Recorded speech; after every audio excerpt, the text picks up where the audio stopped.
And Chris.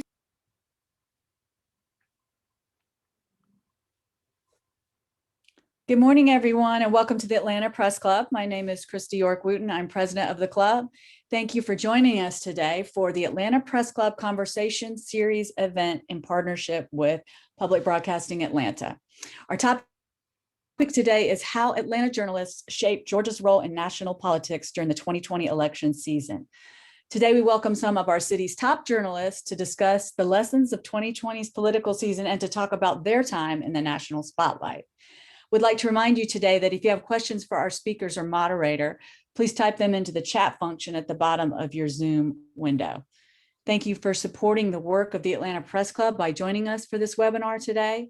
Please visit atlantapressclub.org to register for our upcoming events.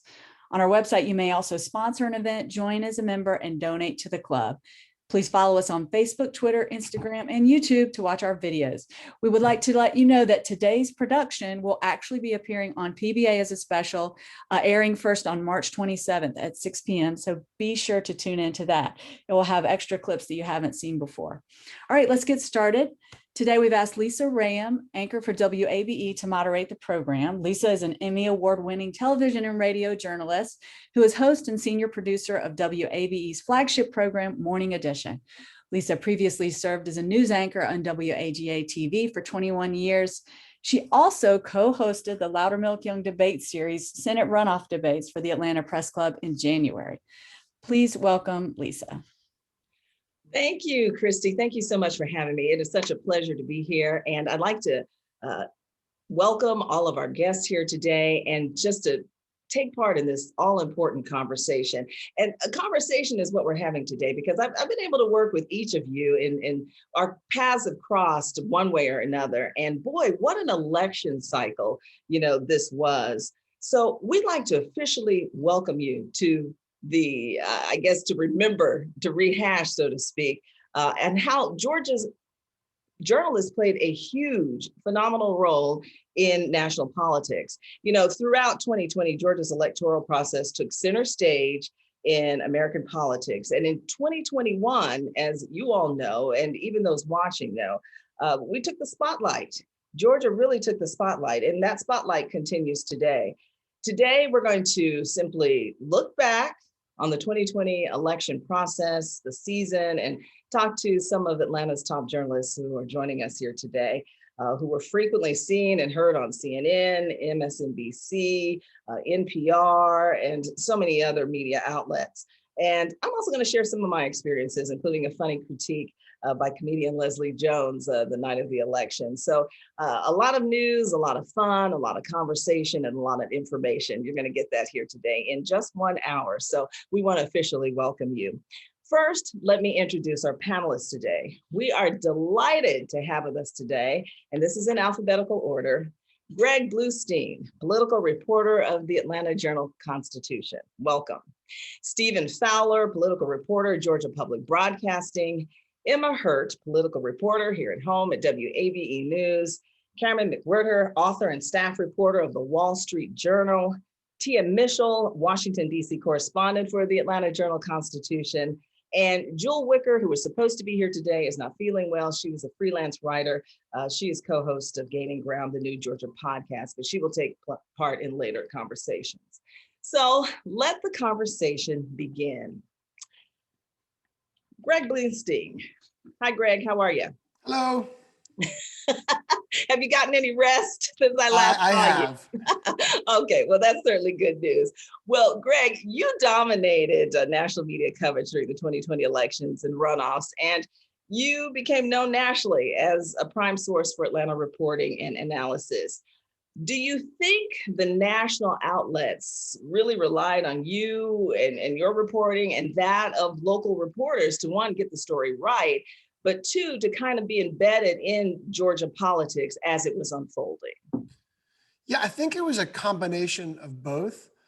First off, I think the national media was caught off guard to something that we in Georgia knew was coming for a while, We didn't know that Senate control was going to hinge on a runoff or two runoffs, but we did know that Georgia would have a consequential overtime election.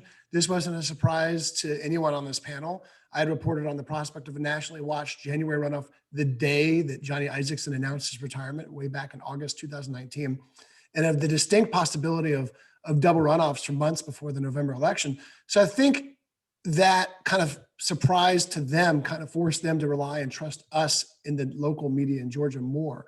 I also think the pandemic changed everything too.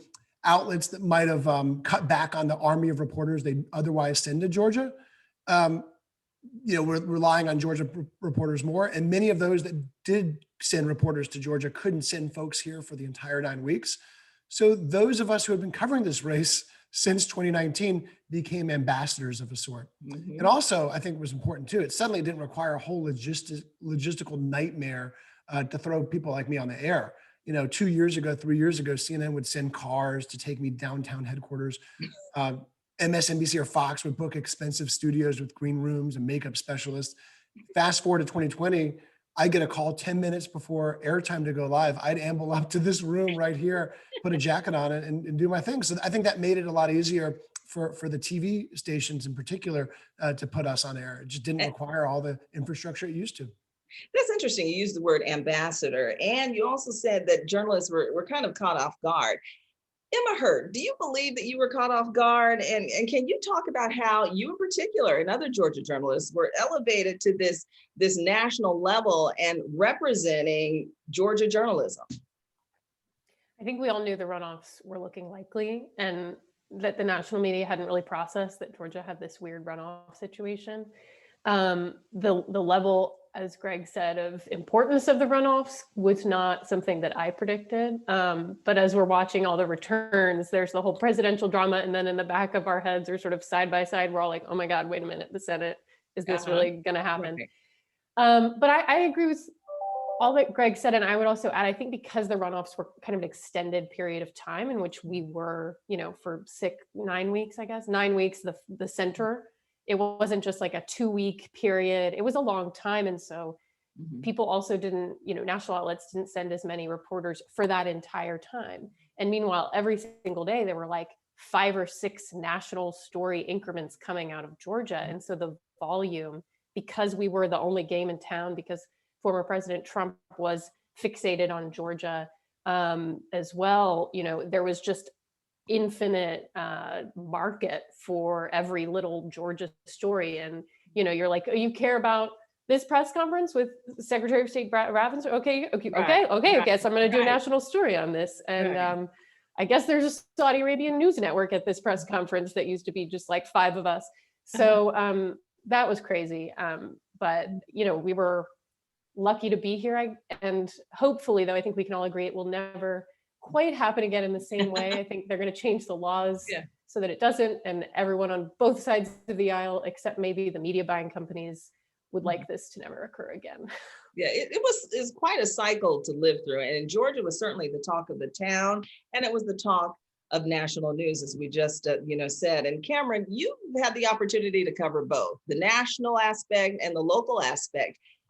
How did it differ when you were going through this election cycle, spotlighting Georgia, spotlighting the Senate race, and trying to tell that story in plain English to the rest of the nation?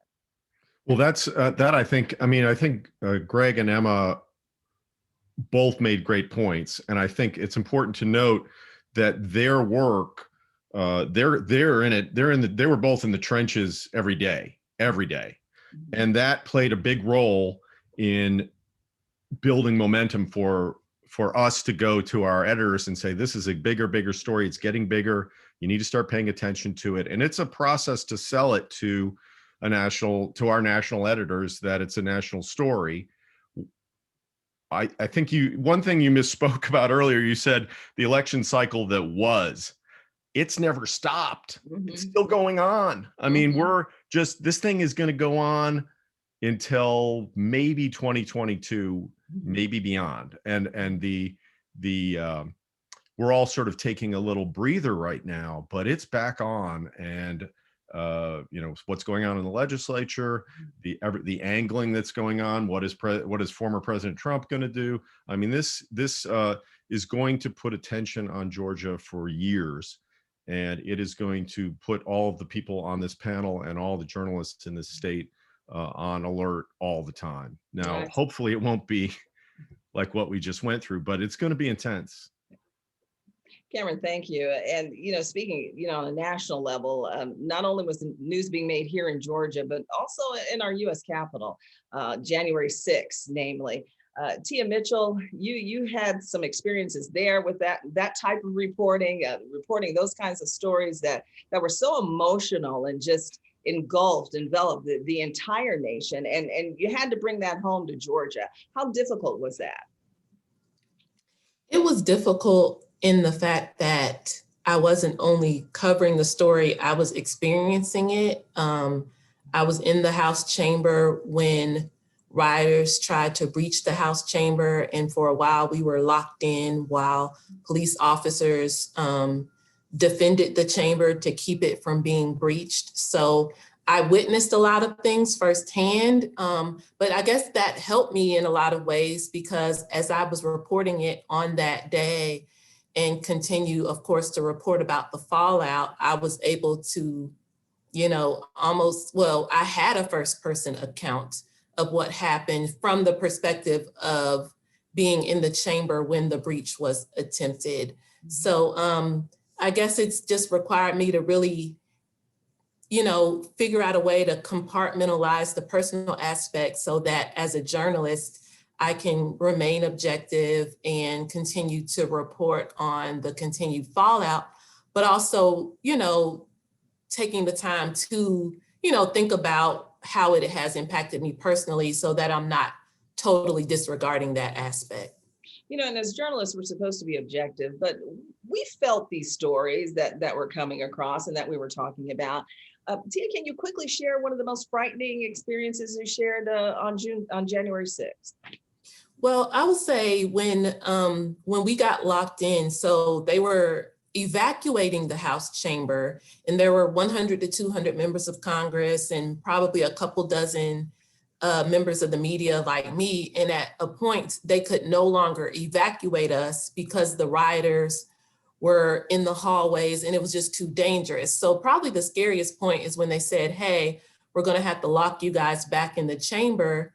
Just take cover and do the best you can. And we have gas masks. And unfortunately, we heard a gunshot. And so that was really scary. And we didn't know how long we were going to be in this posture. We didn't know if the rioters were going to get in. And there were about 50 of us, including members of Congress, including the members of the media, who would have been in the chamber if the rioters had got in. And, just that unknown. And then, maybe 10 or so minutes passed and they were able to clear the hallway enough to evacuate us. And we literally had to walk within feet of some of the rioters. They were subdued at gunpoint by Capitol Police officers at that point. But the fact that we could see them, spread eagle on the ground, these are the people who have reached the Capitol and tried to disrupt the joint session of Congress. Wow. Very incredible to watch on TV, but even just to read the stories and how you help bring that to life. Stephen Fowler, you make me feel guilty because I'm not wearing my mask, but welcome. We're glad to have you. And, we're talking about frightening stories. How scary or how intriguing was covering Georgia Senate race and the elections overall, the presidential election for you? Well, most of my focus has been on voting in elections, and typically it's a very boring, mundane procedure. People show up and vote. People are caring about what the results are when things are tallied, and certification happens and everyone goes home. But we had two dueling narratives of reality when it came to how Georgia's votes were counted, even though they were counted 3 times, including once by hand. And you saw people face death threats. You saw poll workers being tailed as they went about their duties. And you had, people sending, I even got screenshots of my parents' home address with people threatening me because of my reporting on the truth about elections. And it's not something you would expect to ever deal with in you know, Georgia politics or even just politics in general at the state and local level, but really concerning how much democracy was in jeopardy, it seemed like, for a couple of weeks, culminating with the January 6th insurrection, because people didn't believe basic facts about how the vote went and how the government works. Mhm. Yeah, as journalists, often we find ourselves in the line of fire, but never so much than with this particular election. Emma, let me ask you, any threatening phone calls? Anybody telling you, hey, change the story, change the narrative? What are you talking about? There was so much angst on both on all sides of this coming at us. I think I didn't get any direct threats like Stephen and others probably have, fortunately, but I got a lot of feedback, a lot of anger, really. Like if you're telling someone something they didn't want to hear, whether it was that there was no fraud or that that, Democratic campaign strategy maybe wasn't X, Y, or Z. From all sides, you're getting hate, and that's true really in politics. I have learned covering politics. Others have more experience doing this, but it seems to be just the fact, right? Because it's so we're so divided right now. But with the attention, the volume of stories, it just was amped up by like 100. 200%. And so the trolls were out in full force. The emails were often like, okay, cool, you're an enemy of the people. All right, fun. But we developed thick skin, but even this was next level. Yeah. Thank you. Greg, I read your tweets and what about you? Did you have people that were coming for you, so to speak, simply for telling the story as it was? Yeah, of course. I mean, folks who went after my Jewish background, to who attacked the reporting, and look, it was probably a fraction of what the candidates themselves got. We were sort of on the front lines, but I just remember talking to Emma about it throughout the campaign, which is that thick skin. I mean, we kind of have to tune all that stuff out, and it's not just the attacks and the emails questioning. It's also sometimes, what other outlets are reporting that our editors might be really interested in, and us reminding our editors, hey, we wrote that story a month ago. We're on to something new now. So it's all sorts of you're kind of in the center of this storm, and it's exciting, but it's also very high pressure. Again, I was talking to Emma, and Cam went through this too in 2018. But we were in the center of the national media attention in 2017 for the special election, and in 2018, to a degree, for the governor's race. We were one of many premier political battles there, but we got a taste of it, and I didn't think anything could top the 2017 attention we got doing John Ossoff's run for 6th district, because we were the only game in town. And so the entire national media world sent every political reporter they could find down to Atlanta to cover that race. But 2020/2021 definitely topped that. And you just have to kind of hunker down and do your job. And with that said, Cameron, you're a seasoned journalist and you've covered elections before. Any particular lessons learned from this last election? I think that you have to really, Greg pointed to this, but you really have to tune out the cacophony from social media when you're doing your job, because the threats would come and we get, I'm sure everyone was getting crazy threats. Everyone was getting nasty remarks. People were sending me emails about my house, crazy stuff was going on.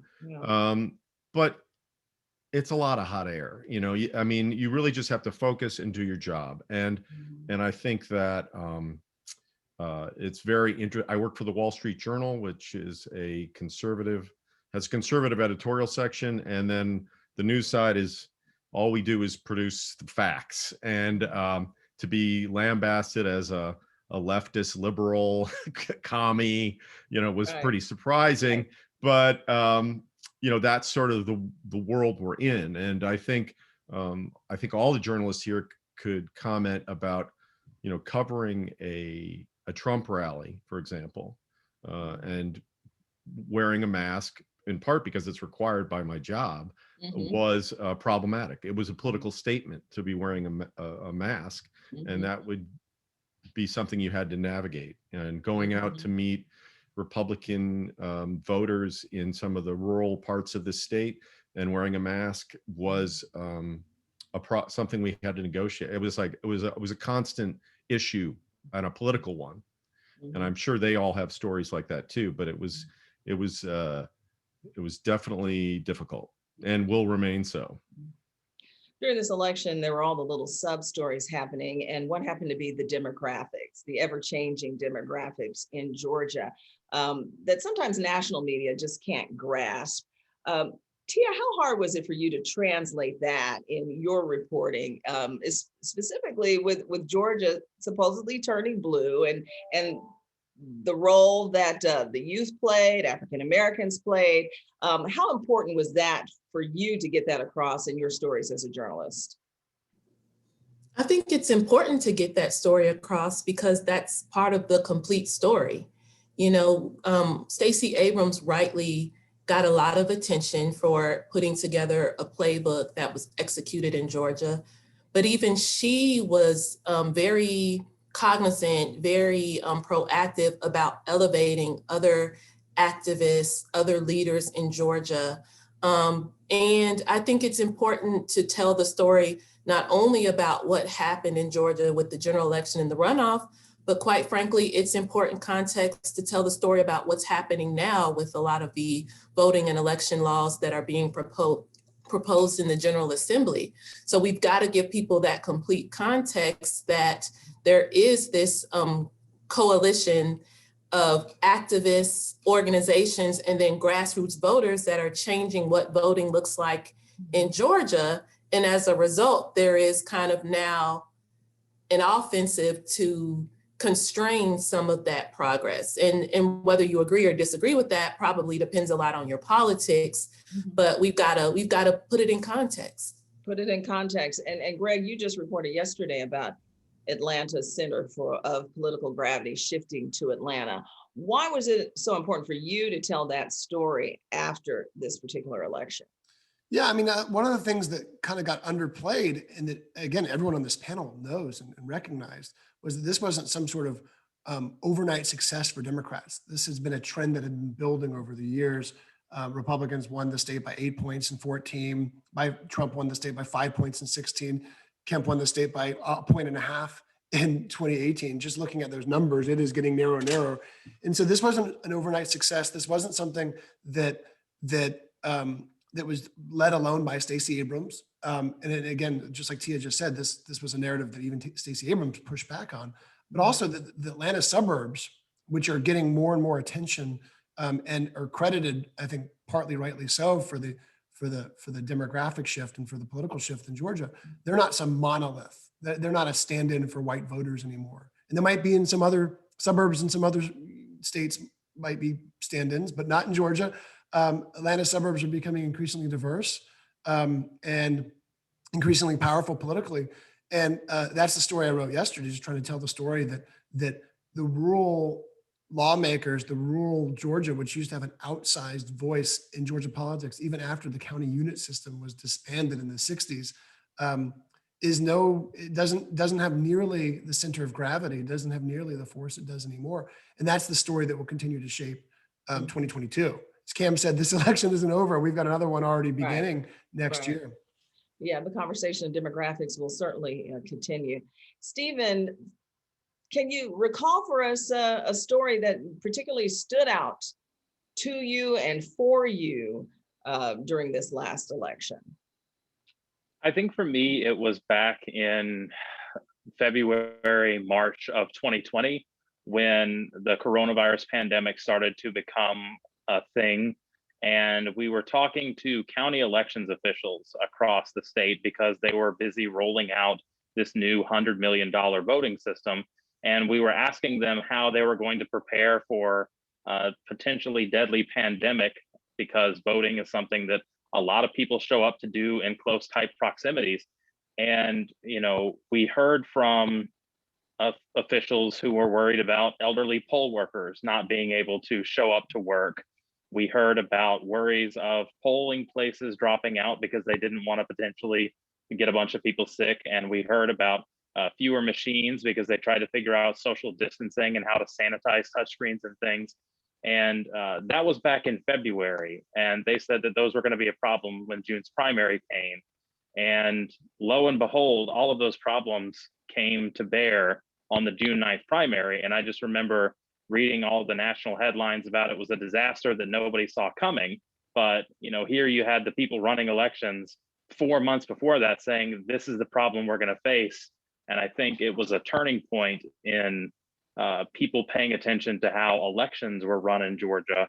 And as we got closer to November, there was more stories and more scrutiny on how voting was going to happen, especially in what was going to be such a close, high turnout election. And so that's something that stood out to me because, you had not just big metro counties saying we're worried, but I remember talking to the elections director of a suburb outside of Albany, which at the time was one of the hardest hit areas in the country for the COVID-19 pandemic.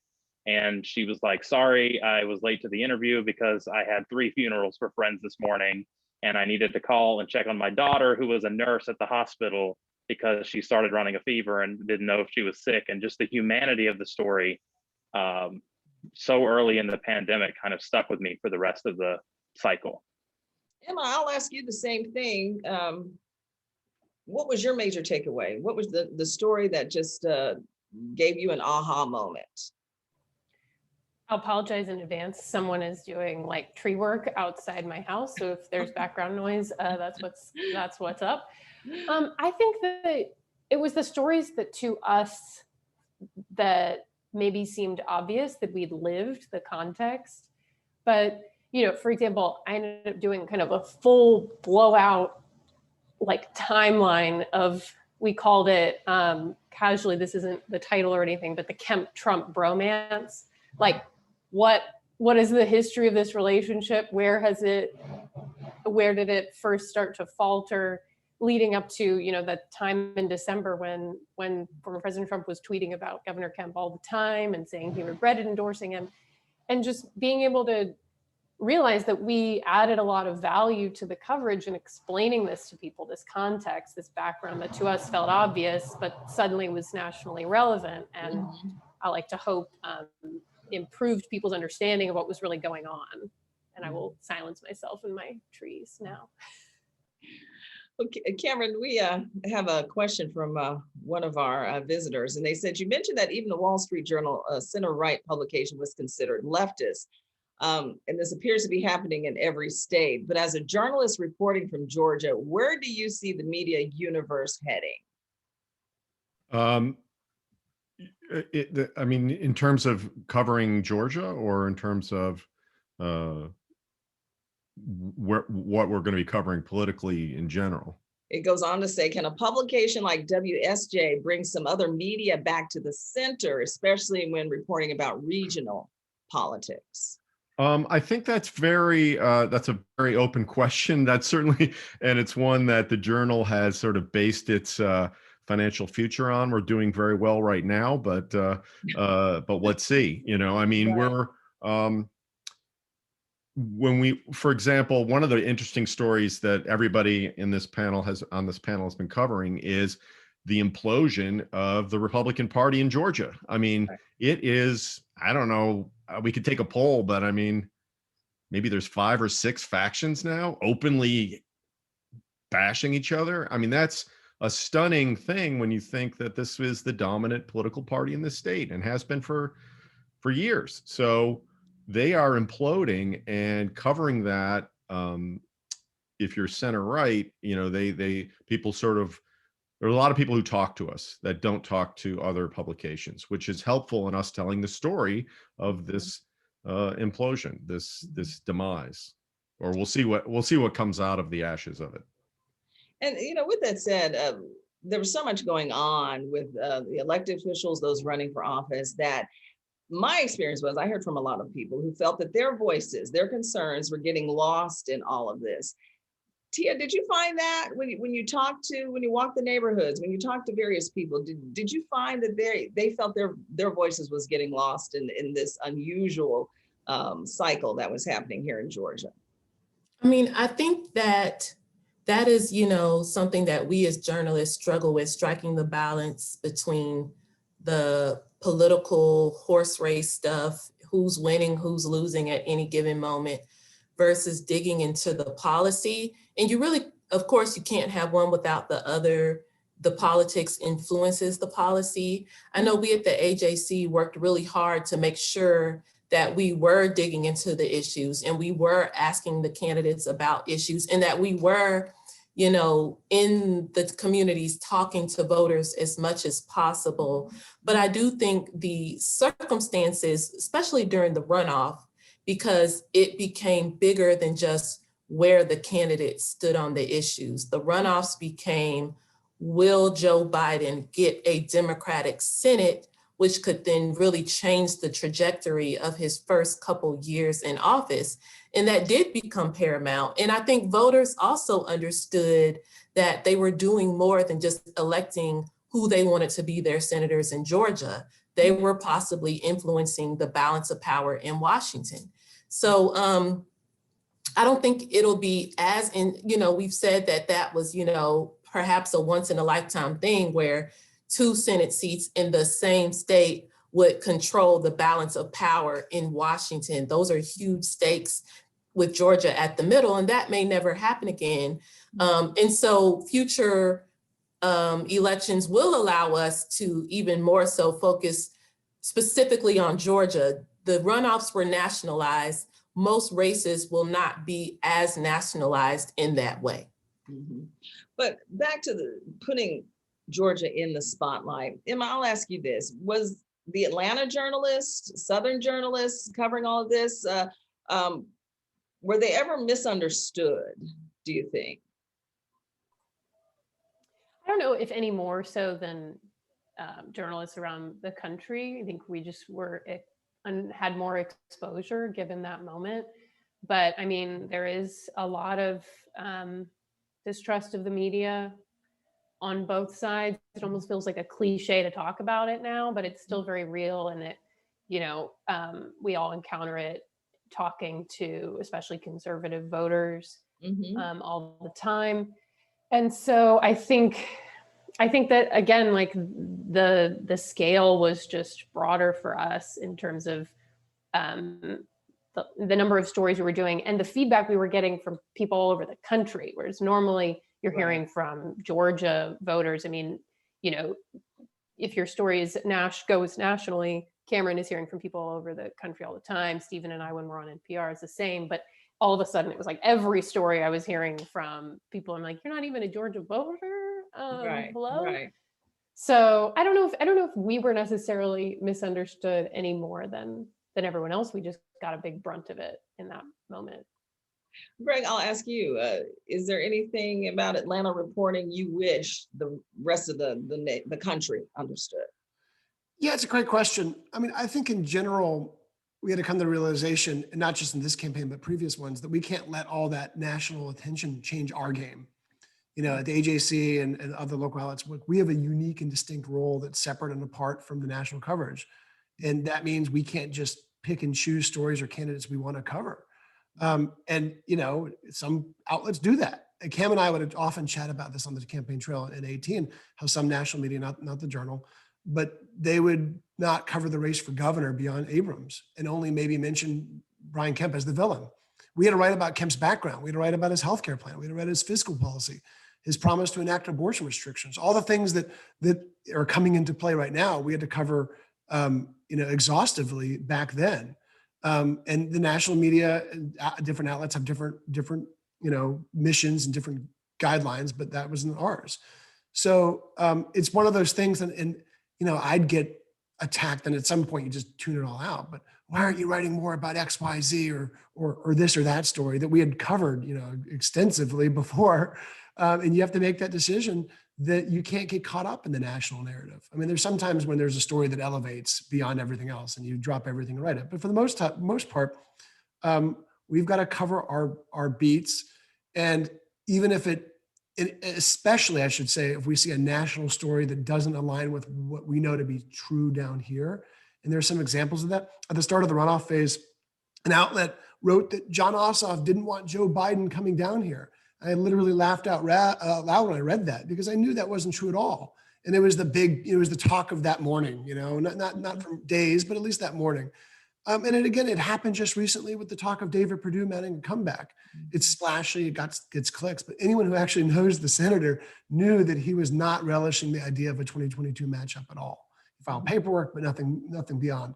And so that's kind of where our experience covering these people and knowing these people too, and knowing that David Perdue hated the campaign trail a few months ago, and just a few weeks ago, and wasn't begging for a return, like that comes in handy.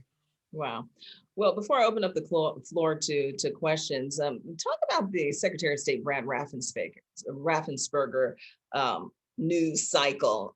Was that pretty surreal to be covering elected official who's being threatened constantly, pressured constantly? What was that like, Stephen, as a journalist, to cover that angle of a story? I mean, it's really interesting because of the night and day difference between Brad Raffensperger as Secretary of State and Brian Kemp as Secretary of State. They're both Republicans. They both have, obviously conservative policies that they want for voting in Georgia, but they approach things in such a different way. And Brad Raffensperger is, it was interesting to see Brad Raffensperger called, a Republican in name only, when he's probably one of the most capital C conservative statewide constitutional officers we have. And so much about voting in Georgia has been fraught for decades, but especially since the 2018 governor's race, that everything was a minefield. And to see him get attacked by both the left and the right, sometimes for the very same things, was interesting to watch. And to see people come to terms with a Secretary of State who maybe did things that were more principle-based than aligned with partisan politics was fascinating to watch. I mean, I've got copies of some of the letters, of hundreds of handwritten letters and notes that were delivered to the Secretary of State's office from people saying, I would never vote for you, but I respect you as a politician because of what you did to stand up for President Trump. And, it's, as somebody who's covered election administration for the last 2.5 years, when it was an incredibly boring, sparsely attended topic, to see it become the centerpiece of national politics was just really interesting to see. And Lisa, if I could jump in on that, just to add, I thought it was so interesting how Raffensperger, in part because the senators called for his resignation and he, just drew the ire of Donald Trump, he got the brunt of it. Whereas, Attorney General Chris Carr, for example, was actually in the courts defending the state's system against these claims of fraud, but he didn't really face the same brunt. And so it was very imbalanced, seeing where the hate seemed to fly. Yeah, it was certainly a lot happening all at once. And I'm going to ask each of you, if you could wrap up the presidential election, the Senate runoff, what was going on with Secretary Brad Raffensperger, and even the insurrection, would it change the way that you reported news in the future, elections in the future? Cameron, I'll begin with you. I would say no. I think we're going to be, again, going back to a point you made earlier, I think it's important to point out, I'm writing for a national audience, but the AJC, Tia and Greg, and that local news has had a lot of issues financially in recent years. I used to work at the AJC. They've suffered a lot in terms of cutbacks. But one thing they've always stayed true to is political coverage. They knew that that local coverage was their franchise, local, regular, steady, consistent political coverage, and that has paid off now. So, and people in the state are starting to rely on that news. WABE did not have that kind of beefed up reporting, but now they have it. Emma came in and brought it, and Stephen, and so now there's really robust local political coverage here, and that has played a really crucial role in covering a really intense cycle that is, as I said, ongoing. It's not going to change. Yeah, so when I go to my editors in New York or Washington, and I say, I think this is a big story, they have some grounding, and they have they know that there's I'm not just trying to pitch something, that there's a big story here. Mhm. Yeah, Emma, Stephen, I can attest to it, making national news even to this day on a daily basis. And to your point, this election cycle is not ending; it's continuing. Greg, I'm going to ask you the same question, but before you answer, can you factor in the Marjorie Taylor Greene factor? Our audience wants to know, what was it like covering her, and did you anticipate her getting the national attention that she's received? Yeah, that's been a trip. I anticipated her getting a lot of statewide attention, but not necessarily becoming a household name to many political watchers around the nation. I mean, I first met with her down the street from where I live when she was running for suburban congressional district here in northern Atlanta. And she was basically casting herself as a slightly more Republican, more conservative version of Karen Handel. And she's transformed into, again, a household name for her spiteful, hateful, racist, xenophobic, anti-Semitic comments.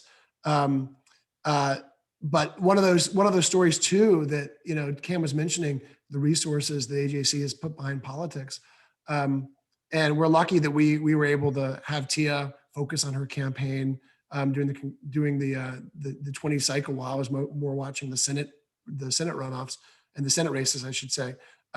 But one of those stories too that there's less attention because it's a Northwest Georgia district that doesn't have a major media market. And so there wasn't a strong, there's not as many strong media outlets. There's good newspapers there, but they don't have the resources to focus on her campaign. So it was really fascinating watching that evolve. And also, we had bandwidth, but we didn't have as much bandwidth as even we wanted to focus on her rise in politics. And I think also for your other question about takeaways and what we would learn going forward, I think it's essential. I think this was a great reminder for outlets, major outlets, to have elections reporters as well as government and political reporters. The AJC's Mark Neesey has cultivated this beat for years, done a terrific job. And I think one of our challenges going forward is that we need to do a better job reaching conservative audiences with our coverage of elections. I'm guilty of this, but dunking on Twitter isn't going to change the discourse. I jump at the chance to go on Fox News to speak with conservative audiences about our coverage and the storylines here. And it's going to be important going forward in non-political discussions, especially when it comes to coronavirus vaccine.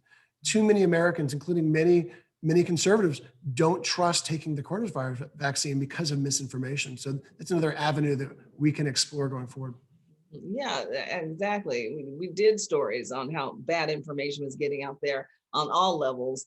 Emma, I'm going to ask you the same question. And can you factor into your response Gabriel Sterling, another notable presence during the election, who got caught up in all of this, and who was gone silent. So a lot of people want to know, does he have a future after this? What will he be doing?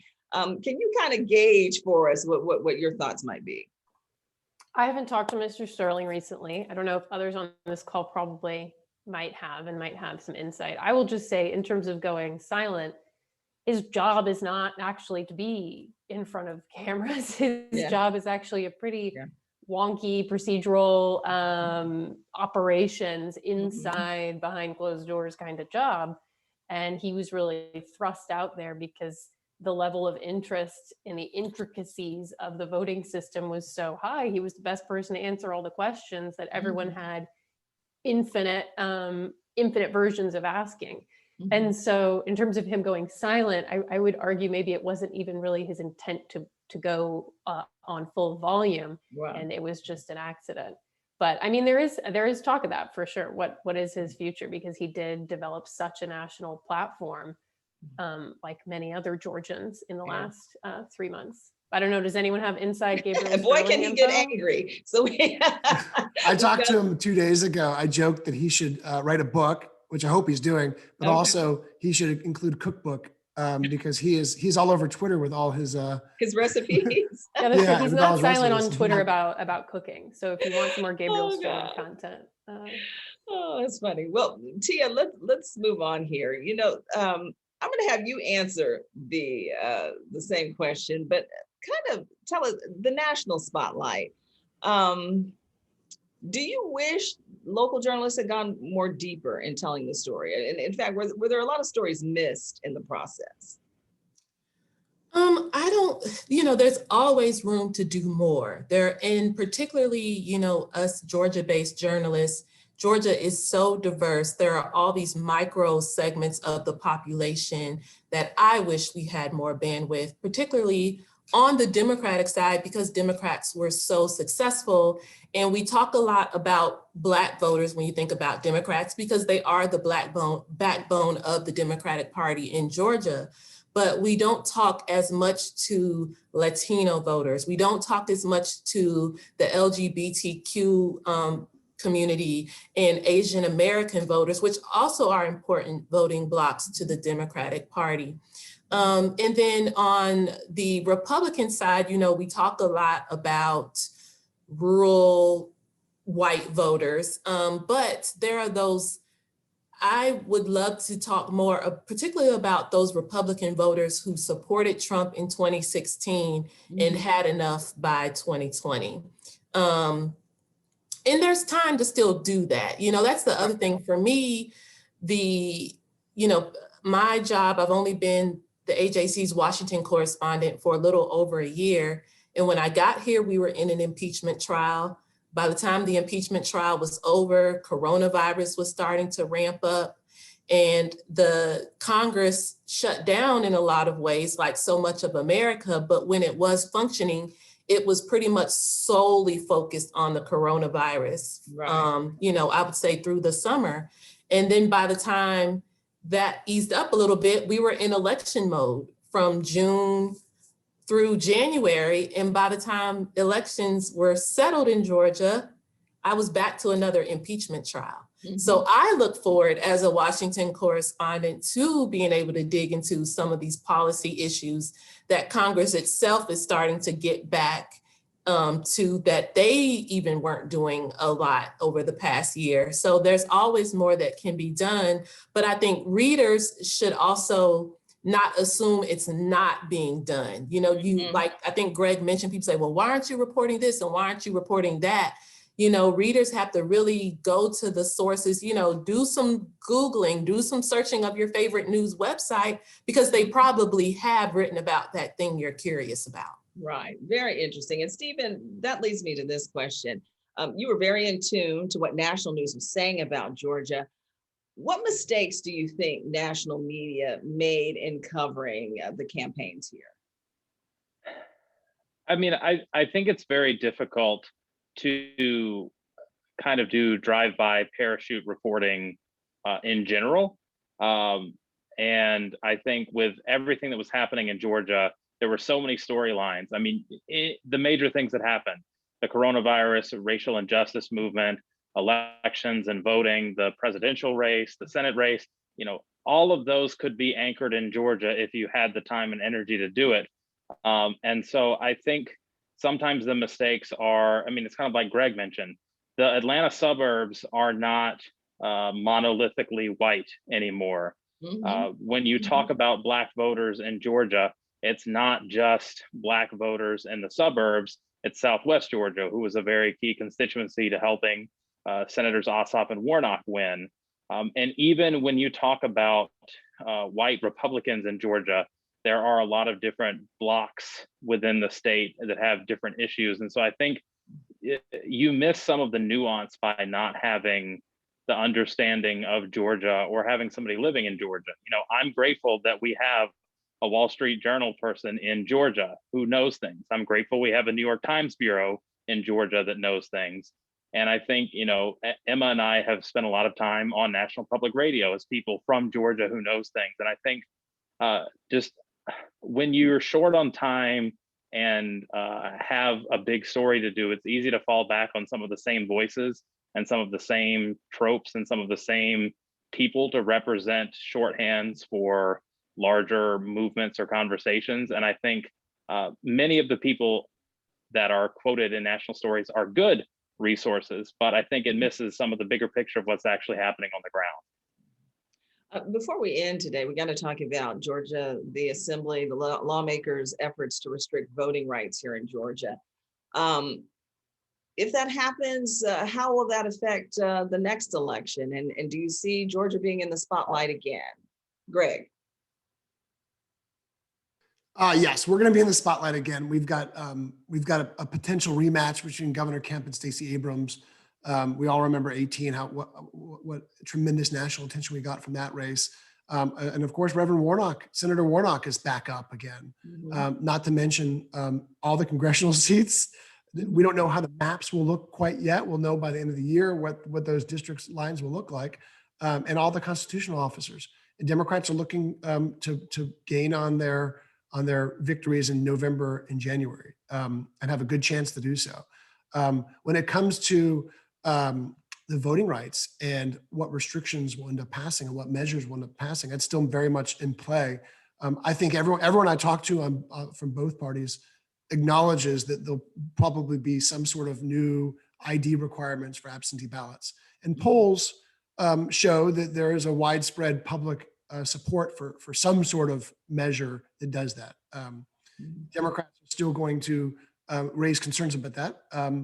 But I think even a lot of the Democrats who say that also acknowledge that it will probably end up passing. But what else is included in that package remains to be seen, and if Republicans can push it across the finish line, because right now there are so many there's 70 or so proposals, there's 2 or 3 big ones moving through that contain all sorts of different restrictions, and those restrictions will continue to get national coverage. If you think about Georgia being the epicenter going forward, we are the epicenter of voting rights battles. We are the epicenter of misinformation after the November election. We're the epicenter of politics because of those races I just mentioned. And we're also the epicenter, in a way, of former President Trump's future because of the prosecution going down right down the street at the Fulton County Courthouse. The grand jury is meeting it's meeting this week. And as the new district attorney, Fonnie Willis, explores whether or not to actually file criminal charges against President Trump. So we are going to continue to be in that white hot spotlight. And I know you're there at the Gold Dome too. So what are your thoughts on that? I was just going to add, in terms of these voting restrictions, which Republicans have the votes to pass if they can keep their caucus aligned on it.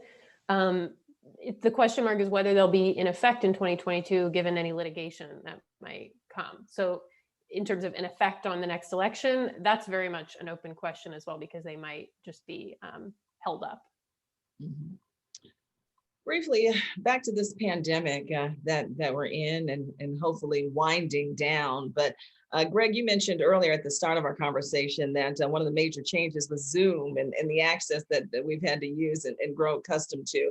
Have there been any more notable changes that have altered your reporting style? Yeah, my office mates are my 2 kids.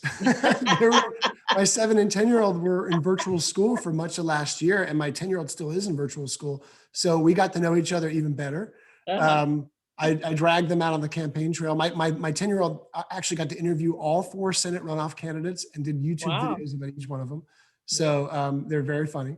My wife will kill me. Better than school. Yeah, that's better than school. Yeah. But also I think everyone can speak to this.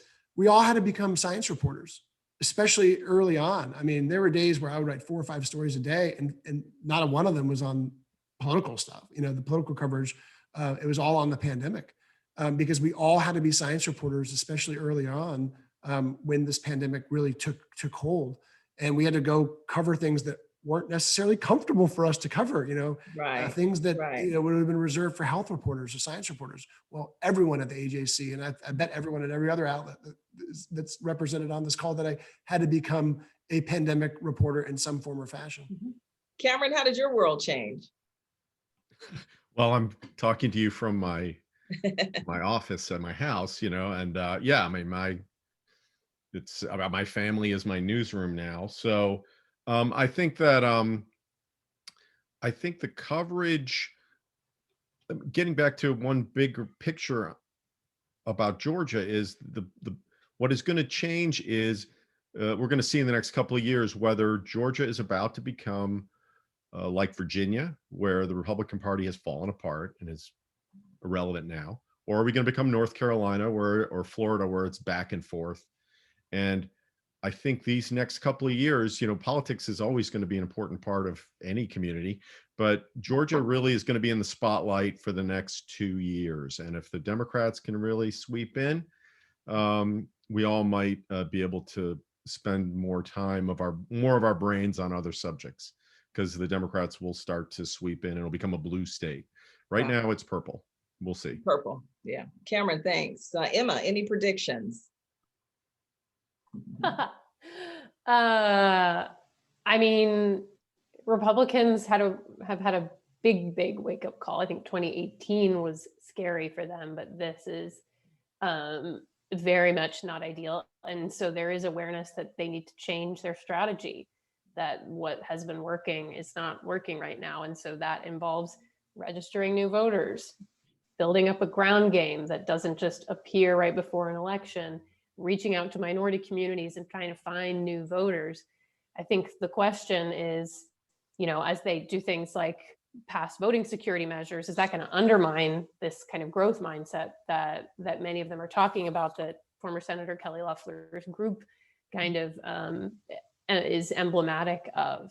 And whether they can find these new voters and convince them to come into the tent, so to speak, because right now the numbers and demographically don't look good for them. So how much can they stretch their voter base and find new voters? Stephen, what will be your focus moving forward? I think it's kind of like Cameron mentioned earlier about the future of the Republican Party in Georgia coming as, Democrats are riding this wave. One thing that should happen in the next year and a half is, more people will be vaccinated. The economy should be able to open back up. Schools will start going back, and a lot of things that might make people forget about the bad times or the hard times will come into play that could affect sentiment of, like, Governor Kemp running for re-election and Stacey Abrams trying to challenge him, which is where the voting laws come in. And just, Georgia's at a crossroads. It's the black hole in the center of the political universe, just sucking in time and attention and money and questions.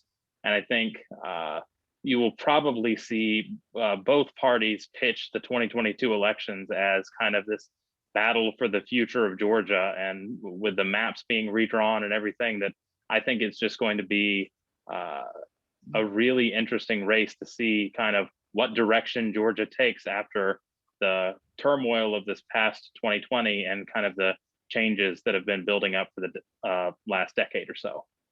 Stephen, thank you. And Tia, I'll end with you. Where are we headed as a nation? You were in Washington, D.C. for the insurrection, and just still so surreal for many of us. Where are we headed, and what will you do moving forward to tell those stories? So we know that nationally, on the Republican side, there's this split between what is considered the establishment and what we thought the Republican Party was until the rise of Donald Trump. And now we have the Trump supporters, also known as MAGA Republicans.